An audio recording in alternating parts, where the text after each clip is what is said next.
या maritime sector के जो और स्टेक होल्डर्स हैं उनके द्वारा प्राप्त हुए और उनके रिस्पॉन्स भेजे गए। इस प्रकार पिछले 15 दिनों में यदि देखें तो करीब 2500 से ज़्यादा फ़ोन कॉल और करीब 5000 ईमेल प्राप्त हुए जिनका रिस्पॉन्स भेजा गया। जैसा मैंने पहले ही बताया था, डीजी कॉम 24/7 ऑपरेट करता है। ये कंपनीज़ को, एम्बेसीज़ को, जो हमारी पीएनआई क्लब के इंश्योरर्स हैं उनको, सीफेयर की जो भी वेलफेयर मेजर्स हैं उनको मॉनिटर करती है। रिपैट्रिएशन, जो कल भी मैंने इसका कुछ विवरण दिया था, पिछले 24 घंटों में 30 नाविक, भारतीय नाविक को सक्सेसफुली वापस भारतवर्ष में अपने जिस जगह पे जाना है वहाँ तक लाया गया। एयरपोर्ट से, विभिन्न एयरपोर्टों से, गल्फ रीजन के जो विभिन्न स्थानों से, एयरपोर्ट से सफलतापूर्वक वापस लाया गया। इस प्रकार कुल रिपैट्रिएशन की संख्या 253 हो गई है। नाविकों की रिपैट्रिएशन की संख्या 253 हो गई है। And to minimize the operational impact on maritime trade, government continues to work closely with ports, shipping lines, and logistics stakeholders.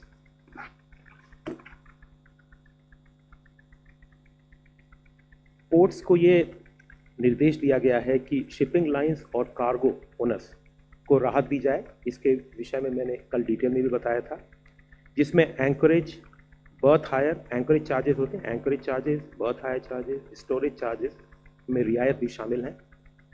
कुछ मामलों में लीज की एक्सटेंशन भी दी गई है ताकि यदि कोई एक्सपोर्ट कार्गो कैंसिल होता है या रिटर्न होता है तो उनको भी समायोजित किया जा सके। जैसे कि कामराजार पोर्ट लिमिटेड जो इंदौर में है, वहाँ पे 25,000 मीट्रिक टन का बेराइट कार्गो के लिए ये व्यवस्था भी अभी इस्तेमाल हुई, और भी पोर्ट पे ऐसा चल रहा है।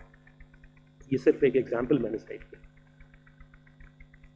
जैसा मैंने कल भी बताया था, एलपीजी कैरियर्स को प्रायोरिटी बर्थिंग का इंस्ट्रक्शन है, और major ports are providing priority berthing to LPG vessels so that it continue the energy supply. और पिछले 3 दिनों में, करीब 3 दिनों में 6 वेसल जो कि एलपीजी कैरियर थे, वो दुनिया के डिफरेंट कॉर्नर से आए थे, not from the gulf area, उनको मेजर पोर्ट्स ने priority berthing the. Ports are also providing safe anchorage area for loaded vessels bound for Gulf that are currently unable to transit. And Ministry continues to closely monitor the evolving situation in coordination with the Ministry of External Affairs, Indian missions, shipping companies, and other maritime stakeholders to ensure safety, welfare, and timely assistance to the outbreak of this conflict. Besides calling for de-escalation and addressing all issues through dialogue, India has also continuously emphasized that one of its priorities has been the need to ensure unimpeded transit of goods and energy. We have also called for avoidance of targeting civilian infrastructure, including energy infrastructure across the region.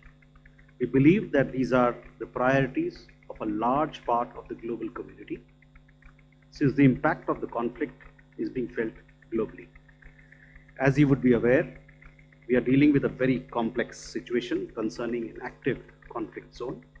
Nevertheless, we have remained in touch with all important interlocutors, including all the Gulf Cooperation Council members, Iran, the US, and Israel, at various political and diplomatic levels, in an effort to take up with them and underline our priorities, especially concerning our energy security.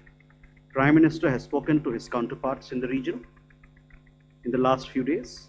External Affairs Minister and our embassies have also been in close touch with their interlocutors.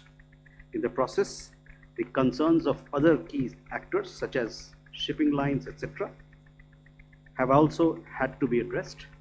As a result of these multiple contacts with all concerned, some ships destined for India have been able to cross through the Straits of Hormuz.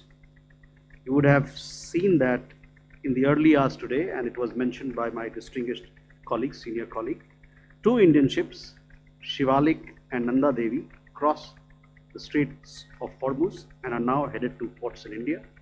Each of the ships is carrying in excess of 46,000 metric tons of LPG, cumulatively 92,700 metric tons, as was referred by my senior colleague here. Several of our ships remain in standby in the Gulf region. We propose to continue to remain in touch and coordinate with all concerned countries to ensure a safe and unimpeded transit for them in an effort to ensure our energy security. I would also like to update you with another development that happened yesterday night. Owing to the widespread flight disruptions on account of the conflict, several Iranian citizens were stranded in India. The Iranian authorities arranged a chartered flight to take back these stranded nationals, which included Iranians who were visiting India as tourists or were stationed here as diplomats. The flight took off from Kochi last night. The passengers also included the non-essential crew of IRIS Lavan, which remains docked in Kochi. Thank you. अब मैं ministry of external affairs के additional secretary gulf Shri Aseem R Mahajan से अनुरोध करूंगी कि वे gulf area से संबंधित developments पे जानकारी दें। नमस्कार। विदेश मंत्रालय पश्चिम एशिया और खाड़ी क्षेत्र में उत्पन्न हो रही स्थिति पर लगातार नजर रख रहा है। इस पूरे क्षेत्र में भारतीय समुदाय की सुरक्षा, कल्याण और संरक्षा हमारी सर्वोच्च प्राथमिकता है। भारतीय नागरिकों और उनके परिवारों के प्रश्नों के उत्तर देने के लिए मंत्रालय का नियंत्रण कक्ष कार्यरत है और हम राज्य सरकारों और केंद्र शासित प्रदेशों के साथ भी नियमित संपर्क में हैं ताकि उन्हें जानकारी और सहायता प्रदान की जा सके। क्षेत्र में स्थित हमारे मिशन और पोस्ट 24 घंटे काम कर रहे हैं। 24 घंटे 7 दिन हेल्पलाइन सेवा प्रदान कर रहे हैं। बड़ी संख्या में भारतीय समुदाय के संगठनों और संघों के साथ नियमित संपर्क बनाए हुए हैं और नागरिकों को सूचित रखने के लिए नियमित रूप से सलाह जारी कर रहे हैं। वे स्थानीय सरकारों के साथ भी लगातार संपर्क में हैं। हम फंसे हुए भारतीय और अल्पकालिक आगंतुकों को वीजा सहायता, आवश्यकता अनुसार संभार तंत्रीय सहायता और पारगमन व्यवस्था में सहायता सहित हर संभव सहयोग प्रदान कर रहे हैं। Let me now update you on the flight status as on date. As far as the flight status and airspace in the region is concerned, since the beginning on February 25th, 28th, around 172,000 passengers have returned from the region to India, and the air connectivity is steadily improving with addition of more flights to different airports in India. Flights have been operating from Oman, Saudi Arabia,